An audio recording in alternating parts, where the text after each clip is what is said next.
आपण पाहतात BN news Badlapur नामा। ऐतिहासिक वारसा लाभलेल्या वांगणी शहराच्या सौंदर्यात आणखीन भर पडणार आहे, कारण वांगणी पूर्व येथील स्वर्गीय भरतबंधू शेलार वांगणी गाव तलावाच्या पुनर्निर्माण आणि सुशोभीकरणासाठी भरघोस निधी मंजूर झाला आहे।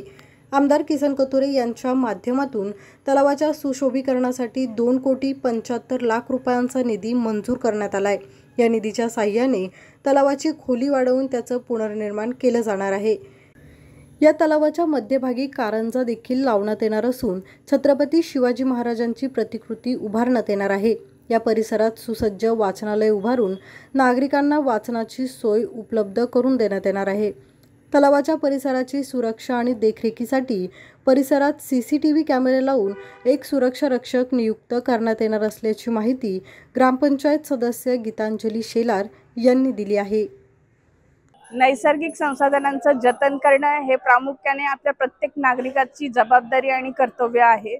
यामध्ये आज वांगणी गावातील कैलासवासी भरतबंधू शेलार गाव तलाव यासाठी भरतबंधूंनी यापूर्वी खूप मेहनत घेऊन हे तलाव तयार केले होते।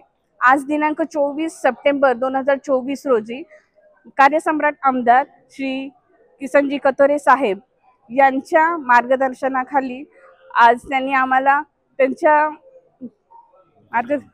निधीतून 2,75,00,000 रुपये राज्य सरोवर संवर्धन या निधीतून आम्हाला मंजूर करून दिले आहेत। या सुशोभीकरणामध्ये तलावाच्या सुशोभीकरणामध्ये या तलावाच्या सुशोभीकरणासाठी विविध असे आपण सोयी सुविधा उपलब्ध करून देणार आहोत। यामध्ये आपण यामध्ये तलावाची खोली वाढवणार आहोत। तसेच त्यामध्ये एक कारंजा असणारे छत्रपती शिवाजी महाराजांची प्रतिकृती, तसेच त्यामध्ये वाचनालय, CCTV कॅमेऱ्याच्या सुविधा, तसेच स्टील रेलिंग, ग्रेनाइट सिटिंग अरेंजमेंटसाठी ग्रेनाइटचा वापर करून आपण तिथे बैठक सुविधा करणार आहोत। तसेच ओपन जिम इन्स्ट्रुमेंट, लहान मुलांना खेळण्यासाठी गार्डनचे इन्स्ट्रुमेंट, तसेच शौचालय आणि एक वॉचमन बसवण्यासाठी केबिन आपण तयार करणार आहोत। इत्यादी सुविधा आपण देणार आहोत। या तलाव सुशोभीकरणासाठी माननीय कार्यसम्राट आमदार श्री किसनजी कथोरे साहेब यांनी आम्हाला खूप मोलाचं मार्गदर्शनही दिलं आणि याची एकनाथजी शेलार महाराष्ट्र राज्य सहसचिव, तसेच श्री भानदास काका शेलार यांनी आम्हाला यामध्ये खूप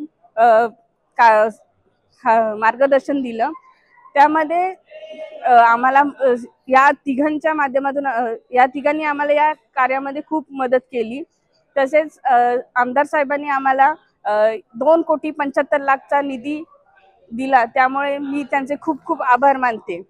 अशाच प्रकारचे नवनवीन व्हिडिओ आणि बातम्या पाहण्यासाठी चॅनलला लाईक, शेअर आणि सबस्क्राईब करायला विसरू नका।